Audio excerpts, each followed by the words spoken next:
दोस्तों जय माता दी।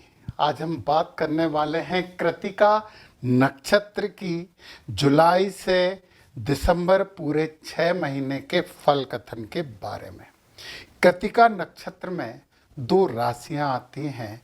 पहले चरण में मेष राशि आती है, बाकी बचे हुए 3 चरणों में आती है वृषभ राशि।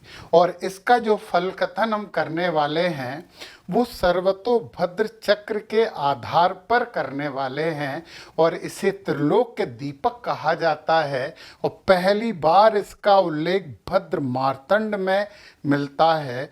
और पता है सर्वतोभद्र चक्र का जो हमारा है, विदेशी और बड़े बड़े व्यापारी इसका बहुत उपयोग करते हैं क्योंकि ये व्यापार के लिए बहुत उपयोगी है, विशेषकर शेयर मार्केट के लिए।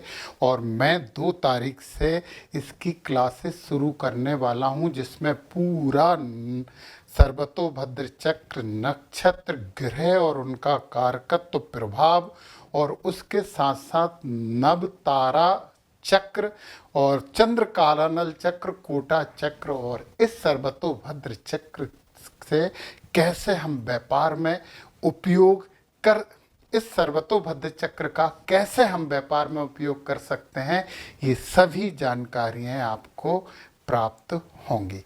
तो एस्ट्रोलॉजी जो है वो फाइनेंस के रिस्पेक्ट में भी हम पढ़ेंगे क्योंकि फाइनेंस के लिए तो ये सबसे अच्छा चक्र होता है। चलिए अब ये बात तो छोड़ें, अब हम बात करें कि आपको ये 6 महीने कैसे जाने वाले हैं। मेष राशि के लिए थोड़ा सा अलग हो जाएगा, वृषभ राशि के लिए कुछ अलग होगा। यहाँ पे तो मैं चरणों की भी बात करता हूँ क्योंकि यहाँ पे जो अक्षर आते हैं वो आ, ई, उ और ए आते हैं और चारों स्वर होते हैं, तो हमें अलग से स्वर की जरूरत नहीं होती। तो हमने बोला था नक्षत्र, अक्षर, स्वर, तिथि और राशि ये पंचक होते हैं और इन पे विभिन्न प्रकार के ग्रह भेद करते हैं। फिर से एक बात कह दूं कि एक ही ग्रह के बेस से आपको डरने की बिल्कुल जरूरत नहीं है क्योंकि दूसरे ग्रह भी भेद करेंगे। भेद का मतलब है सूक्ष्म दृष्टि डालना और प्रभावित करना। तो हम सबसे पहले बात करेंगे शनि महाराज की। और शनि महाराज की क्यों करेंगे? क्योंकि ये एक नक्षत्र में सबसे ज़्यादा समय तक रुकते हैं और जुलाई से दिसंबर तक इनका नक्षत्र परिवर्तन नहीं होगा, परंतु ये बीच में बकरी हो जाएंगे। तो शनि महाराज ये उत्तराभाद्रपद नक्षत्र में बैठे हैं और उत्तराभाद्रपद नक्षत्र में बैठ के जो भेद कर रहे हैं ये यहाँ पे ऐसा वेद होगा और ये वेद कर रहे हैं। इसमें आपके पंचकों में से जो मैंने यहाँ लिखे हुए हैं ना, इनमें से कुछ भी नहीं आ रहा है और फिर ये 13 जुलाई को बकरी हो जाएंगे और 28 नवंबर तक रहेंगे। ये 10 जुलाई का बनाया हुआ है मैंने। तो जब बकरी हो जाएंगे तो ये इस दिशा में वेद करेंगे। यहाँ पे पूर्वाषाढ़ा में, यहाँ पे भी कृतिका नक्षत्र, मेष राशि और वृषभ राशि वालों को कोई भी प्रभाव नहीं पड़ रहा है, तो खुश हो सकते हैं। शनि महाराज आपके लिए ठीक है, ना अच्छे हैं ना बुरे हैं। और एक बुरा ग्रह बुरा नहीं होता तो अच्छा ही होता है फिर वो। तो ये तो शनि महाराज की बात हो गई पूरे दिसंबर तक की।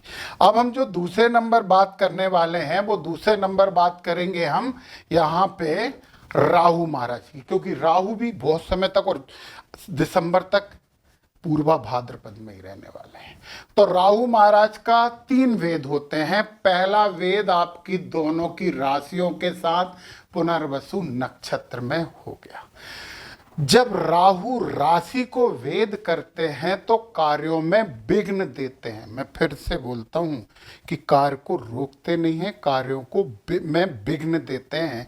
आपको गणपति जी की आराधना करनी चाहिए दिसंबर तक और माँ सरस्वती की भी आप पूजन करें तो ये विघ्न और भ्रम की स्थिति से आप बाहर निकल जाएंगे। और इनका जो वाम वेद होता है, ये एक वेद ये वाला हो गया तो भी प्रभावित नहीं हो रहा है, एक वेद ये हो गया, इससे भी आप प्रभावित नहीं हो रहे। परंतु आपकी मेष और वृषभ दोनों राशियों को ये वेद रहे हैं तो आपके लिए दिसंबर तक विघ्न देने वाले। परंतु यदि आप विघ्नहर्ता गणपति जी और माँ सरस्वती जी की पूजन करेंगे तो आपके विघ्न खत्म हो जाएंगे, न्यूनतम तो हो ही जाएंगे। चलिए, अभी हमने राहु की बात तो कर ली है। केतु, केतु भी जितने राहु रुकते हैं एक नक्षत्र में उतने ही केतु भी रुकते हैं। तो केतु का एक वेद ये हो गया और केतु का एक वेद आपका ये हो गया, और दोनों केतु के वेद और एक वेद यहाँ हो गया। तो दोस्तों एक बात तो पता है कि जब ये सम्मुख भेद होता है केतु महाराज का, तो बीच की चीजें नहीं बिकती हैं। तो केतु आपको बिल्कुल भी प्रभावित नहीं कर रहे हैं, तो ये आपके लिए खुशखबरी है। चलिए, हमने इनकी बातें तो कर ली हैं, अब हमें बात करनी है किसकी? अब हमें बात करनी है गुरु महाराज की। तो गुरु महाराज देखें जरा कहाँ हैं। गुरु महाराज आर्द्रा नक्षत्र में हैं और 13 तारीख को पुनर्वसु नक्षत्र में पहुंच जाएंगे। और पुनर्वसु नक्षत्र में पहुंचते ही आप लोगों को एक आनंद देने वाले हैं। देखिए ना, ये आपकी दोनों राशियां बिध गई यहाँ पे, मतलब सॉरी, इसे काट देना। 13 तारीख को गुरु पुनर्वसु नक्षत्र में पहुंच जाएंगे और गुरु का भेद इस दिशा में होने के कारण ये आपको बिल्कुल भी प्रभावित नहीं कर रहे हैं। तो गुरु भी हमारे लिए ठीक हैं, ना बुरे हैं ना अच्छे हैं। पढ़ोगे तो आशीर्वाद देंगे, ज्ञान लोगे तो आपको मिलेगा, नहीं लोगे तो नहीं मिलेगा। कुछ ना तो स्पेसिफिक बेनिफिट देंगे ना स्पेसिफिक लॉस देंगे, दोनों काम नहीं करेंगे। तो ये बात भी अच्छी बात है। अब जब गुरु की भी बात हो गई तो अब हमें बात करनी चाहिए ग्रहों के राजा सूर्य की। अब दोस्तों यहाँ पे आपको ये बात नोट करनी चाहिए, ये नोट करने वाली बात है। पता है, जब हम सर्वतोभद्र चक्र की बात करते हैं तो सूर्य महाराज को क्रूर ग्रह माना जाता है और उनका भेद अच्छा नहीं होता है। तो सूर्य महाराज 6 जुलाई से 19 जुलाई तक पुनर्वसु नक्षत्र में रहेंगे। पुनर्वसु में कब से कब तक रहेंगे? 6 जुलाई से 19 जुलाई तक। और पुनर्वसु नक्षत्र में रहेंगे तो सूर्य महाराज भी तीनों दिशाओं में वेद करते हैं, तो आपकी राशि को वेद करेंगे और राशि को वेद करके आपको थोड़ी समस्या देंगे, थोड़ी उत्तेजना देंगे, काम में आप प्रभावित होंगे सूर्य महाराज से। तो हमें सूर्य महाराज के भेद से बचने के लिए सरल सी चीज है। ये बात कब से कब तक हो रही है? 6 जुलाई से 19 जुलाई तक, जुलाई है ये, है ना। तो आप इस भेद के प्रभाव को कम करने के लिए सुबह सुबह उठ के सूर्य महाराज को मना लीजिए, जल दे दीजिए और आदित्य हृदय स्तोत्र का पाठ तो आपको करना ही चाहिए। अच्छा, फिर यहाँ पे इधर भी वेद करेंगे, परंतु इधर तो कोई आ ही नहीं रहा, इसलिए अपन ने लाइन भी नहीं खींची है। फिर ये पहुंच जाएंगे पुष्य नक्षत्र में और पुष्य नक्षत्र में ये पहुंचेंगे 20 जुलाई से 3 अगस्त तक। यहाँ पे 20 जुलाई से 3 अगस्त तक यहाँ रहेंगे और पुष्य नक्षत्र में होके ये वेद करेंगे ये तृतीय चरण को। अब एक इंपॉर्टेंट बात अब जरा ध्यान से सुन लीजिए। जब तृतीय चरण को वेद करेंगे, यानी वृष राशि के तृतीय चरण को केवल समस्या है, बाकी किसी को कोई समस्या नहीं होगी। कब से कब तक? 20 जुलाई से 3 अगस्त तक। फिर इसके बाद 17 अगस्त से 29 अगस्त तक ये अश्लेषा में आ जाएंगे। 17 अगस्त से 29 अगस्त तक ये अश्लेषा में आ जाएंगे। जब अश्लेषा में आ जाएंगे तो बगल के इसको वेद करते हैं तो मेष राशि को दिक्कत करेंगे। और यहाँ से देखिए ना, ये अश्लेषा में आएंगे तो ये यहाँ पे मेष राशि को भी वेद कर रहे हैं और आपकी तिथि को भी वेद कर रहे हैं और ये चौथे चरण की तिथि को भी वेद कर रहे हैं। मतलब वृषभ को भी थोड़ी सी दिक्कत आएगी जब अश्लेषा में होंगे। तो फिर आप यार सुबह सुबह सूर्य भगवान को जल दे रहे हैं। और एक और बात बता दूं मैं, हमने पढ़ा शनि आपको प्रभावित नहीं कर रहा है, राहु विघ्न दे रहा है, सूर्य बीच बीच में आपको समस्या दे रहा है, परंतु हमारे पास शुक्र है, हमारे पास बुध है, यानी बहुत सौम्य और शुभ ग्रह माना जाता है। चंद्रमा भी शुभ ग्रह माने जाते हैं। बस ये है कि ये जो कृष्ण पक्ष की 11 स्थिति से शुक्ल पक्ष की 5वीं तक चंद्रमा को क्रूर ग्रह माना गया है, परंतु फिर भी हमारा ये जो समस्या है इसे कम करेंगे हमारे शुक्र और बुध। तो वो चीज़ आपको जरा नोट करके रखनी है कि ये खराब भेद हो रहा है, उसी समय शुक्र और बुध का अच्छा भेद भी तो हो सकता है। और मैं आपको विश्वास दिलाता हूं दोस्तों, इस लेक्चर में तो नहीं, परंतु अगला नक्षत्र होगा तो मैं परिणामी का भी एक स्लाइड बना के यहाँ रखूँगा। थोड़ी मेहनत ज़्यादा हो जाएगी, परंतु मैं ज़रूर वो स्लाइड बना के रखूँगा, जिससे आपको परिणामी पता करने में थोड़ी सी सुविधा हो जाएगी। तो कृतिका नक्षत्र वाले यार, आपसे मुझे सॉरी बोलना है कि यहाँ पे मैं आपको नोट करवा रहा हूँ। आप नोट करिए, फिर आपको तिथियाँ मिलेंगी, तो जहाँ शुभ और अशुभ वेद होगा दोनों एक दूसरे को कैंसिल कर देंगे, अच्छा होगा, कोई दिक्कत नहीं होगी। चलिए, ये 29 अगस्त तक की बात हो गई। और 29 अगस्त के बाद ये यहाँ पे 30 अगस्त से आ जाएंगे 12 सितंबर तक पूर्वा फाल्गुनी में। पूर्वा फाल्गुनी में यदि ये आते हैं, पूर्वा फाल्गुनी में ये सॉरी मैंने 3 अगस्त से 17 अगस्त तक, फिर 17 अगस्त से 29 अगस्त तक मघा में रहेंगे। मघा में भी थोड़ी सी दिक्कत है, 17 अगस्त से 29 अगस्त तक।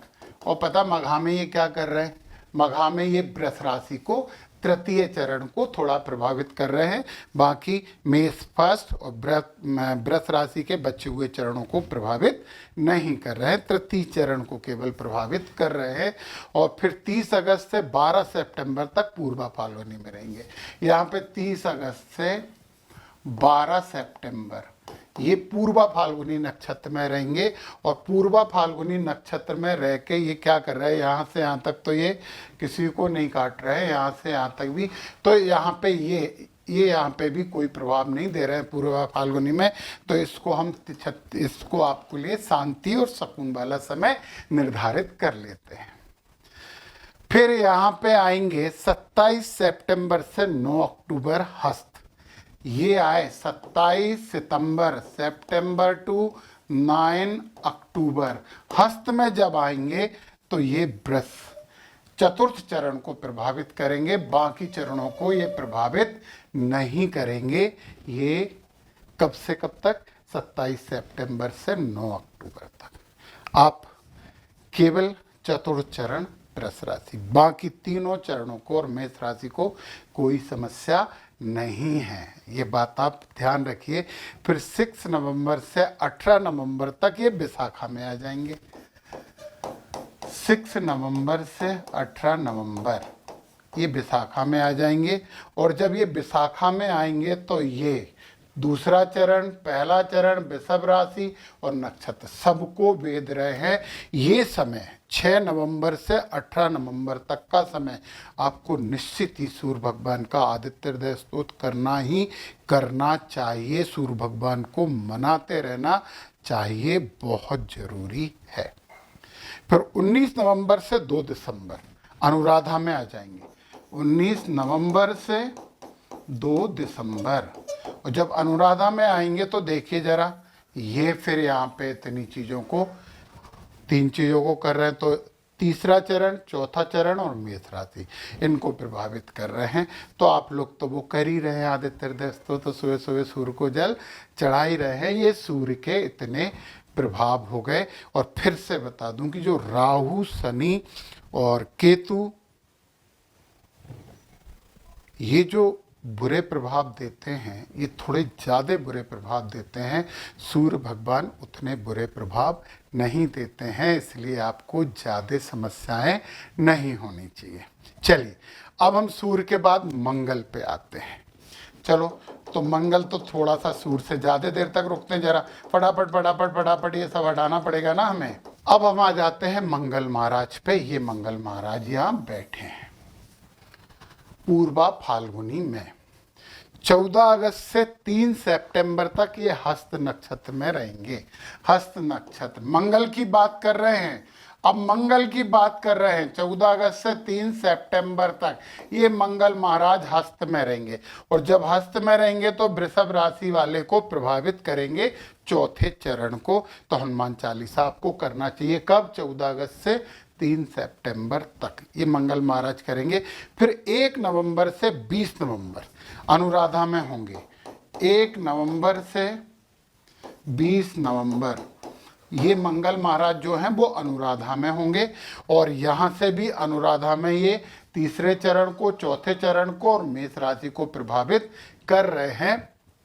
तो आप ये चीज़ ध्यान रखिए, तो आपको थोड़ा सा प्रभावित करेंगे। मंगल महाराज भी क्रूर ग्रह में ही माना जाता है, परंतु एक बात, सबसे अशुभ राहु, फिर शनि, फिर केतु, फिर थोड़ा कम अशुभ शुक्र, और उनसे भी थोड़े कम अशुभ मंगल। तो बहुत ज़्यादा अशुभता नहीं रहेगी, थोड़ी सी तीव्रता रहेगी, बातों में उत्तेजना रहेगी, थोड़ी सी समस्या रहेंगी। 1 नवंबर से 20 नवंबर तक, 14 अगस्त से 3 सितंबर तक मंगल बस इतना ही आपको प्रभावित कर रहे हैं। अब हम बात कर लेते हैं कुछ सकारात्मक बातों की। अब आप आ जाइए, अब हम शुक्र पे आते हैं। अब ये चीज आप जरा ध्यान से देखना, अब हम शुक्र और बुध को मिटाएंगे नहीं, आपको अच्छा समय आपके लिए बताने वाले हैं। तो शुक्र महाराज के लिए हम लाल रंग का यूज करेंगे और बुध महाराज के लिए हम हरे रंग का उपयोग कर लेंगे। तो सबसे पहले 23 अगस्त से 2 सितंबर तक ये पुख नक्षत्र में रहेंगे। शुक्र महाराज की बात कर रहे हैं और ये पुख नक्षत्र में आ जाएंगे कितनी तारीख को? 23 अगस्त से 2 सितंबर। 23 अगस्त से 2 सितंबर और पुख नक्षत्र में होंगे और ये वृषभ राशि के तृतीय चरण को प्रभावित करेंगे, यानी शुभता देंगे, लक्ष्मी देंगे, धन देंगे। कब से कब तक? डेट नोट कर लीजिए, 23 अगस्त से 2 सितंबर तक। 23 अगस्त से 2 सितंबर तक आपको शुभता मिलेगी, लक्ष्मी प्राप्ति होगी, लाभ प्राप्त होगा, अच्छा होगा। तो ये खुश होने वाली बात है। तो हमने यहाँ पे ये पुष्य नक्षत्र की बात कर ली, ये इन्होंने यहाँ पे वेद किया, एक तरफ का वेद होता है। अब शुक्र अगली बार कब आपको प्रभावित कर रहा है? फिर 3 सितंबर से 14 सितंबर तक। 3 सितंबर से 14 सितंबर तक ये अश्लेषा में रहेंगे, यहां पे रहेंगे शुक्र महाराज। 3 सितंबर से 14 सितंबर तक ये इसे वेद करेंगे। मेष राशि के प्रथम चरण वालों को धन धान से परिपूर्ण करेंगे, लाभ देने वाले हैं और निर्भयता देंगे, अच्छा लगेगा आपको। अब देखिए, क्रूर प्रभाव हमने देख लिया, अब ये तो अच्छे तो नोट कर लो ना, है ना, अच्छे तो नोट कर लेना चाहिए, क्योंकि अब हम शुक्र और बुध की बात कर रहे हैं, सब कुछ अच्छा होने वाला है। चलिए ठीक है, यहाँ से हमें ये भी मिल गया, अश्लेषा में भी आपके लिए शुभ हो गए, पुष्य में भी शुभ हो गए। 23 सितंबर से 2 सितंबर, 23 अगस्त से 2 सितंबर, ये सितंबर है। फिर 3 सितंबर से 14 सितंबर, ये भी बहुत अच्छा दिन है। अब शुक्र अगली बार आपको कब फायदा देने वाले हैं? 14 सितंबर से 24 सितंबर मघा, लगातार 14 सितंबर टू 24 सितंबर जब ये यहाँ आएंगे तो देखिए आप, इधर से ये दूसरे चरण वृषभ राशि, तीसरे चरण, दोनों को बड़ा फायदा देने वाले हैं। सॉरी मैंने गलत खींच दिया ना, ये आएगा, ये आया और ये आया श्रवण नक्षत्र। दूसरा चरण वृषभ राशि, तीसरा चरण वृषभ राशि, आनंद ही आनंद है, मिठाइयाँ बांट दो। अब देखिए, अब आपके लिए शुक्र अगली बार कब शुभ होने वाले हैं? 17 अक्टूबर से 28 अक्टूबर ये हस्त में होंगे। हस्त में 17 अक्टूबर से 28 अक्टूबर ये हस्त में होने वाले हैं और हस्त में रह के ये क्या करेंगे? ये चतुर्थ चरण कृतिका नक्षत्र चतुर्थ चरण को धन धान से परिपूर्ण कर देंगे, भरपूर कर देंगे, आनंद देंगे, सुख देंगे, निर्भयता देंगे, सौभाग्य देंगे, स्वास्थ्य में लाभ देंगे। देखिए, शुक्र गुरु होते हैं। यदि इस समय आपका कोई सा क्रूर ग्रह का भी वो दौर चल रहा हो, शुक्र उसे नष्ट कर देंगे और शुक्र की बात उन्हें सुनना पड़ेगा। कितना ही कुछ हो, राक्षसों के पर है तो गुरु तो गुरु ही होता है। चलिए, अगला शुक्र कब फायदा देने वाले? 29 नवंबर से 8 दिसंबर, मतलब साल के आखिरी महीने में ये कहाँ होने वाले हैं? अनुराधा नक्षत्र में। तो हमने डेट क्या बताई थी? हमने 29 नवंबर से 8 दिसंबर, 29 नवंबर टू 8 दिसंबर अनुराधा में होंगे और यहां से देखो जरा, सबको आनंद में कर दिया इन्होंने। अभी ये शुक्र की हो गई, ये बड़ा सर्वतोभद्र चक्र में ये पूरे वेद वगैरह बनाते हैं तो थोड़ा सा ऐसा हो जाता है। अब हम बुध की बात कर लेते हैं, ये भी तो आपके लिए सौभाग्य है। बुध भी सौभाग्य। देखो अब अच्छा कहाँ कहाँ हो रहा है। 7 जुलाई से 29 जुलाई बुध अश्लेषा नक्षत्र में है, तो इसको प्रभावित करेंगे। और ये 7 जुलाई से 29 जुलाई, यहाँ लिख देता हूँ, आपको लिखने में सुविधा होगी। बुध मेष राशि वालों को आनंद ही आनंद देने वाले हैं। तो मेष वालों के लिए तो बड़ा अच्छा समय हो गया। 10 जुलाई का मैंने बनाया, तो 7 से 29 तक बुध यहीं पे रहने वाले हैं। फिर 22 अगस्त से 30 अगस्त ये अश्लेषा नक्षत्र में, तो 22 अगस्त से 30 अगस्त तक मघा में आ गए, और मघा में आके भी फिर फायदा इन्होंने दे दिया। अब तुम बोलोगे कि सर ये क्या गड़बड़ हुई है, 22 अगस्त से 30 अगस्त तक फिर अश्लेषा में हो गए, बीच में ये हो जाएंगे 18 जुलाई से 11 अगस्त तक बकरी, और बकरी होके भी फायदा देने वाले हैं। बकरी होंगे तो वेद इस तरफ होने लगेगा। देखो ये बुध और शुक्र का, बुध यदि बकरी है ना तो वेद इधर होगा, यदि मार्गी है तो वेद इधर होगा। ये बात जरूर ध्यान रखो। तो फिर अश्लेषा में आके फिर आनंद दे दिया, मतलब 30 अगस्त तक तो आपके लिए आनंद ही आनंद है। अब हम 30 अगस्त के बाद की बात कर लेते हैं, 30 अगस्त के बाद की बात कर लेते हैं। फिर पता 14 सितंबर से 24 सितंबर तक ये मघा में गिरेंगे, तो 22 अगस्त से 30 अगस्त तक भी आपका आनंद है और मघा में ही रहने वाले। ग्रीन से लिख रहा हूं, मतलब मैं बुध की लिख रहा हूं। तो 14 सितंबर से 24 सितंबर, 14 सितंबर से 24 सितंबर ये भी आनंद दे रहा है, ये भी आनंद दे रहा है। तो क्या यार, ज्ञान आएगा, बिजनेस में लाभ हो जाएगा, फायदा होगा, बुद्धि अच्छी चलेगी। फिर 17 अक्टूबर से 28 अक्टूबर तक हस्त में रहेंगे। ये भी 7 हो गए, शुक्र के 7 हो गए, ये इनकी भी हो गई। और हस्त में रह के वो क्या करने वाले हैं, वृष राशि के चतुर्थ चरण को आनंद देने वाले हैं। फिर ये आएंगे 29 नवंबर से 8 दिसंबर तक अनुराधा में। यही वाला टाइम हो गया, यही दौरा हो गया। तो यहाँ आके फिर किस किस को फायदा देने वाले, तीसरे चरण को, चौथे चरण को, मेष राशि को, और इधर तक आ गए। तो ये गुरु और शुक्र ने तो आनंद ही आनंद कर दिया। कुल मिला के ये साल मेष राशि और वृषभ राशि के तीनों चरणों के लिए लाभ का साल है। मेहनत करिए, लाभ उठाइए, जो रेमेडी बताई हैं उन्हें करिए। शुक्र को और बुध को और शुभ करना है तो गणपति जी की आराधना करिए, और शुक्रवार के दिन लक्ष्मी माता को खीर बनाकर प्रसाद के रूप में चढ़ाइए। सब कुछ शुभ होगा और अच्छा होगा। जय माता दी।